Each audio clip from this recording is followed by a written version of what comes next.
Everyone, आज का topic है संबंध, रिलेशंस। संबंध है क्या? तो इसके लिए हम लोग पहले जान चुके हैं दो समुच्चयों का कार्तीय गुणन। तो दो समुच्चय लेते हैं हम, ए बराबर ले लेते हैं ए बी और बी बराबर ले लेते हैं कोई नाम, चूंकि संबंध स्थापित करना है। इनके कार्तीय गुणन के उप समुच्चयों के बीच संबंध स्थापित करना है। तो बी में कोई नाम ले लेते हैं, मान लेते हैं कि अजय है, विनय है और भानु है, और चौथा ले लेते हैं चांद। अब इन दोनों का कार्तीय गुणन निकालते हैं, ए क्रॉस बी। तो ए क्रॉस बी हम लोग पीछे कर चुके हैं। ये होता है ए का इन चारों के साथ, यानी ए अजय, फिर ए विनय, ए भानु और ए का चांद के साथ। बी का फिर इन चारों के साथ होगा, बी अजय, बी विनय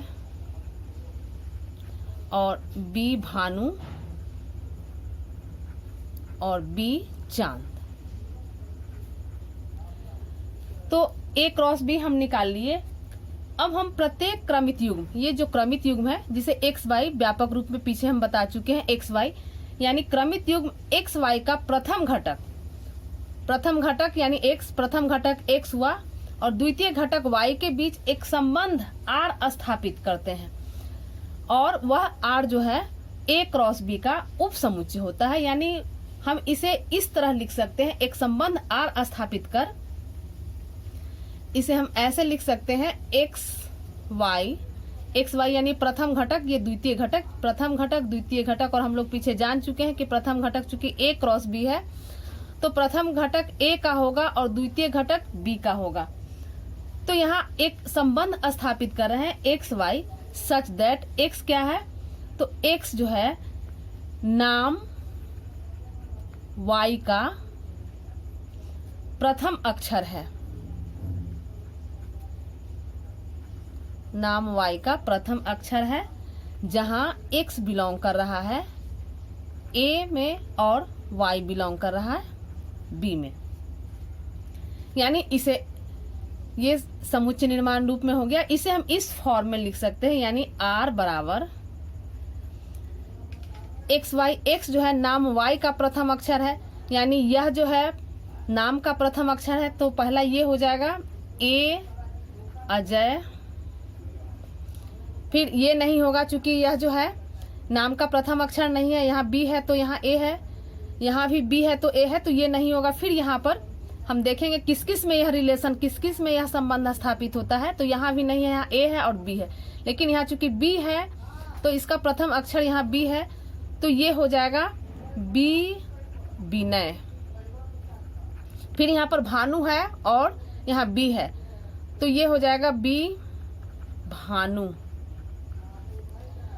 और यहाँ चांद है और बी, यानी चांद का पहला अक्षर सी है और बी है, तो यह नहीं होगा। तो यह जो हमने संबंध स्थापित किया ए क्रॉस बी के उप समुच्चयों के बीच, यहाँ पर ध्यान दीजिए, ए क्रॉस बी ये सारे उप समुच्चय हैं ए क्रॉस बी के, और इन उप समुच्चयों के बीच एक संबंध जो स्थापित किया गया।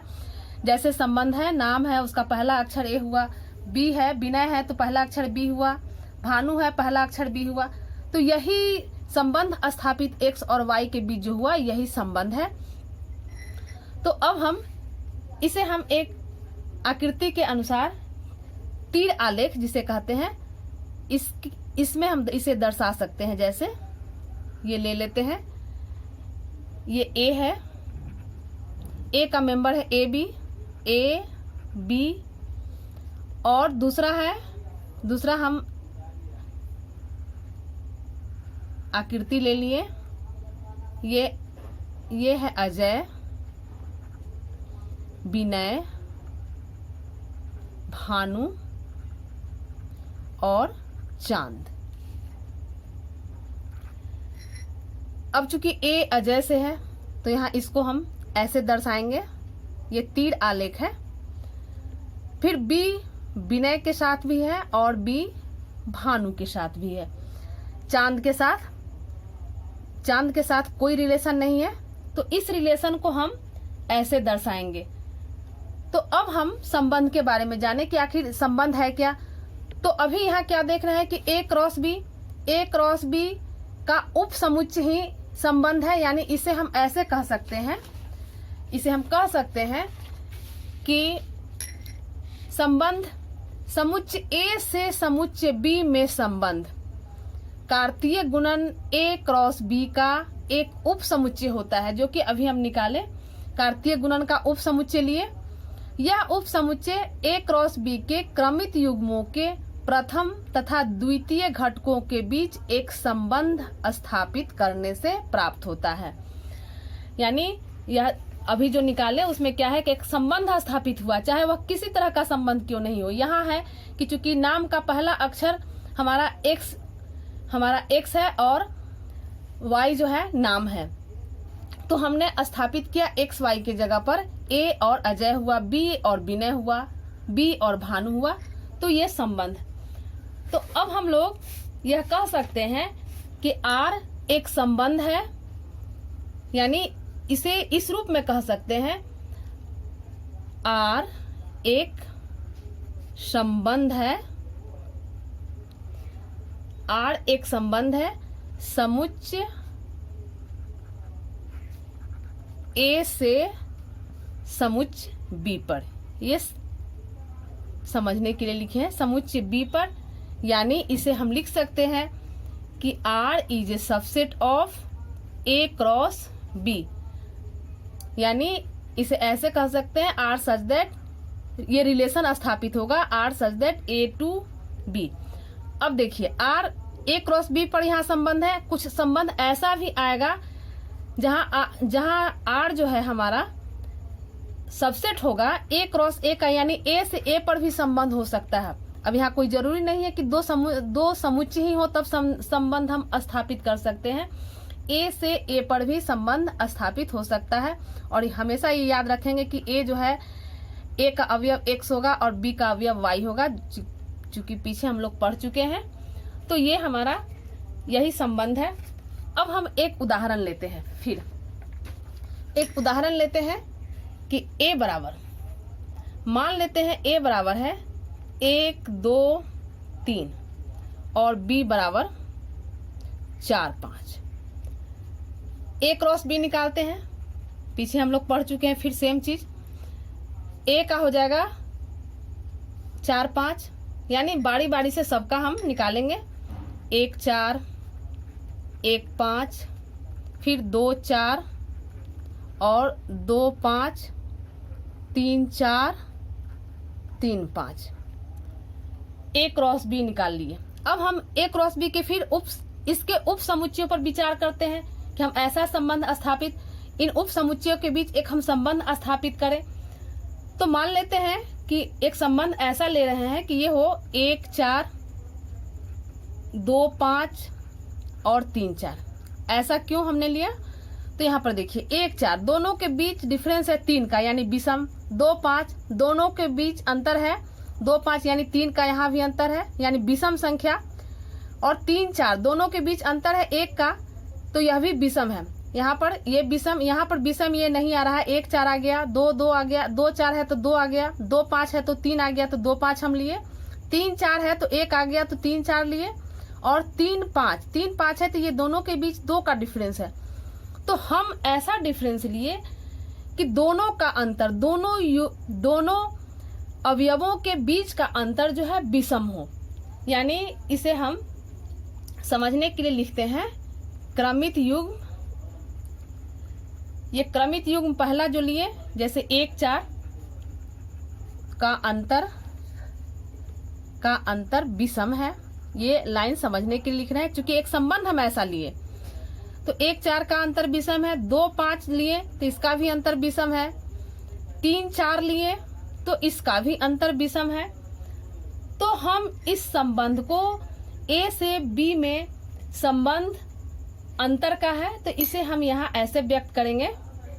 यहाँ समझने के लिए लिख रहे हैं कि यहाँ R A से B में संबंध है, आर ए से बी में संबंध किस चीज का है, तो यहां पर लिखेंगे अंतर विषम। तो आर जो है ए से बी में संबंध अंतर विषम है, विषम है अंतर, ये हमने दिखाया। तो अंतर विषम है को सूचित करता है चाहे व्यक्त करता है, लिखेंगे को व्यक्त करता है, यानी यह इंप्लाइज करेगा। इसको हम ऐसे लिख सकते हैं समुच्चय निर्माण रूप में, एक्स वाई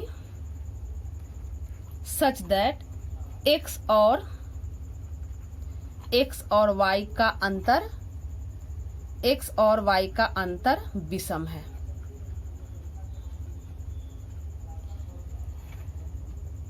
यानी इसको हम ऐसे लिखेंगे, यानी यह इंप्लाइज करेगा कि R इज इक्वल टू 1 4 2 5 3 4। यानी अब तो क्लियर हो गया, समझ गए होंगे कि रिलेशन है क्या। यानी रिलेशन जो है कार्तीय गुणन का एक उप समुच्चय होता है रिलेशन। अब हम लोग रिलेशन में जाने प्रांत, प्रांत क्या है, संबंध का प्रांत क्या है। जैसे यही अगर संबंध है तो इसका प्रांत क्या है। तो पहले प्रांत जान ले कि प्रांत है क्या। तो देखिए समझने के लिए इस चीज को लिख रहे हैं कि संबंध आर के क्रमित युग्मों के प्रथम घटकों का समुच्चय, प्रथम घटकों का समुच्चय संबंध आर का प्रांत होता है, संबंध आर का प्रांत होता है। तो देखिए संबंध आर के क्रमित युग्मों के प्रथम घटकों का समुच्चय, यानी यही संबंध आर यही ले लेते हैं, इसका प्रथम घटकों का समुच्चय यानी प्रांत ये हो जाएगा आर का प्रांत। आर का प्रांत हो गया प्रथम घटकों का समुच्चय, यानी 1 2 3। तो हम लिख सकते हैं इसे 1 2 3। तो ये प्रांत हो गया। अब इसका इस रिलेशन का, इस संबंध का परिसर क्या होगा। तो परिसर जान ले हम लोग, परिसर यानी परिसर संबंध आर के क्रमित युग्मों के प्रथम घटक को प्रांत कहें और द्वितीय घटक को हम परिसर कहेंगे। तो यही चीज लिखेंगे, संबंध आर के क्रमित युग्मों के द्वितीय घटकों का समुच्चय, द्वितीय घटकों का समुच्चय संबंध आर का परिसर होता है, संबंध आर का परिसर होता है। यानी परिसर हो गया परिसर। फिर हम ये संबंध आर का द्वितीय, ये प्रथम घटक, ये द्वितीय घटक, प्रथम द्वितीय, जैसा कि हम लोग कार्तीय गुणन में जान चुके हैं। तो द्वितीय घटक यानी 4 5 4। अब यहाँ पर हम देख रहे हैं कि 4 5 4, 4 दो जगह आया है, इसलिए 4 हम एक बार लिखेंगे। तो परिसर हो गया 4 5। तो यही हमारा कैसे संबंध हम लोग निकालते हैं, संबंध का प्रांत क्या होता है, संबंध का परिसर क्या होता है, हम लोग ये जान लें। अब हम लोग एक उदाहरण लेते हैं। एक ए बराबर है 1 2 3 4 5 6। अब ए से ए में संबंध, अभी तक जो हम ज्ञात किए वह ए से बी में संबंध था। अब जो हम उदाहरण लिए वह ए से ए में संबंध। तो ऐसा है ए से ए में संबंध। तो ए से ए में संबंध कैसा है, तो ये आर दिया हुआ है कि एक्स वाई बराबर है x + 1। अब इस संबंध यहाँ पर ध्यान देंगे, y x + 1 यानी यहाँ x है तो यहाँ का अवयव जो है x + 1 होगा, यानी यहाँ 1 है तो यहाँ 2 होगा, यानी 1 ज्यादा होगा। तो इसको हम ऐसे लिख सकते हैं, क्योंकि a से a में संबंध है तो a के अवयव पर ही हम विचार करेंगे। तो x यहाँ x1 लेंगे तो y हो जाएगा x+1 यानी 2, x2 लेंगे तो y3, x3 लेंगे तो y4 और x4 लेंगे तो y5, x5 लेंगे तो y6। अब x6 नहीं ले सकते हैं इसलिए कि x अगर 6 लेंगे तो यहाँ y7 हो जाएगा, जो कि y7 जो है a में नहीं है और हमें a से a में संबंध ही ज्ञात करना है।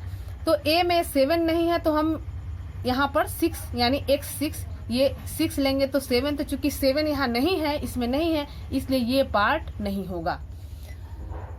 अब हम लोग इसका प्रांत ज्ञात करते हैं। इसका अब a से a में हमने संबंध ज्ञात किया, इसका प्रांत ज्ञात करते हैं। तो r का प्रांत, सीधे प्रांत भी लिख सकते हैं, r का प्रांत हो जाएगा। तो ऊपर प्रांत की परिभाषा से हम जान चुके हैं कि संबंध r के क्रमित युग्मों का प्रथम घटक प्रांत होता है। तो प्रथम घटक हो गया 1 2 3 4 5, ये हो गया 1 2 3 4 5। परिसर ज्ञात करेंगे, परिसर हो जाएगा द्वितीय घटक, संबंध r का द्वितीय घटक। तो 2 3 4 5 6, 2 3 4 5 6। और एक चीज हम लोग जान ले, सह प्रांत। अभी प्रांत बताएं, परिसर बताएं, सह प्रांत क्या है। तो सह प्रांत उसका टोटल अवयव हो जाता है। जैसे यहाँ पर देखिए सह प्रांत, तो सह प्रांत चूंकि a में जितने भी अवयव है वह सह प्रांत में आ जाएंगे। तो ये हो जाएगा 1 2 3 4 5 6। तो ये सह प्रांत हो गया। अब हम लोग अभी तक जान गए प्रांत कैसे निकालेंगे, परिसर कैसे निकालेंगे और सह प्रांत। यह a से a में संबंध था, अगर a से b में भी संबंध हो तो यही प्रक्रिया है निकालने की। अब संबंधों की कुल संख्या कैसे हम लोग ज्ञात करेंगे। तो देखें संबंधों की कुल संख्या, संबंधों की कुल संख्या। तो किसी समुच्चय A से लिख देते हैं समझने के लिए, किसी समुच्चय A से समुच्चय B में संबंधों की कुल संख्या, संबंधों की कुल संख्या A क्रॉस B के संभव उपसमुच्चयों की संख्या। उपसमुच्चय कैसे निकाला जाता है पिछले क्लास में हम बता चुके हैं।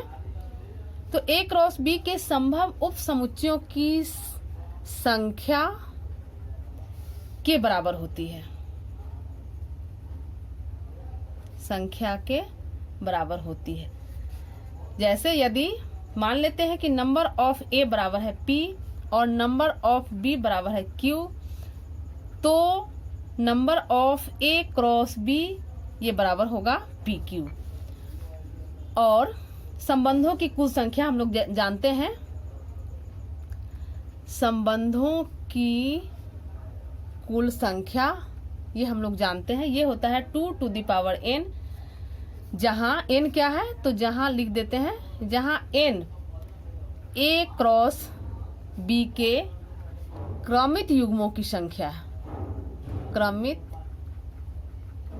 युग्मों की संख्या। अब जैसे इसका उदाहरण एक ले लेते हैं कि अगर A बराबर है 1 2 और B बराबर है 3 4, तो A क्रॉस B निकालते हैं। तो ये हो जाएगा 1 3 1 4 2 3 2 4। तो number of A cross B, तो ये हो जाएगा number of A cross B। यहाँ है 2 और यहाँ है 2 यानी 2 × 2 ये हो गया 4। और A क्रॉस B के उप समुच्चयों की संख्या, A क्रॉस B के उप समुच्चयों की संख्या, तो ये हो जाएगा 2 to the power 4 2 to the power 4 इसलिए कि यहाँ पर जो है चूंकि n जो है a क्रॉस b के क्रमित युग्मों की संख्या, तो यहाँ युग्म है 1 2 3 4, तो ये 2 टू द पावर 4 हो जाएगा। यानी अब a क्रॉस b के उप समुच्चयों की संख्या 2 टू द पावर 4, इसलिए a से b के संबंधों की संख्या, इसे हम कह सकते हैं a से b के संबंधों की संख्या।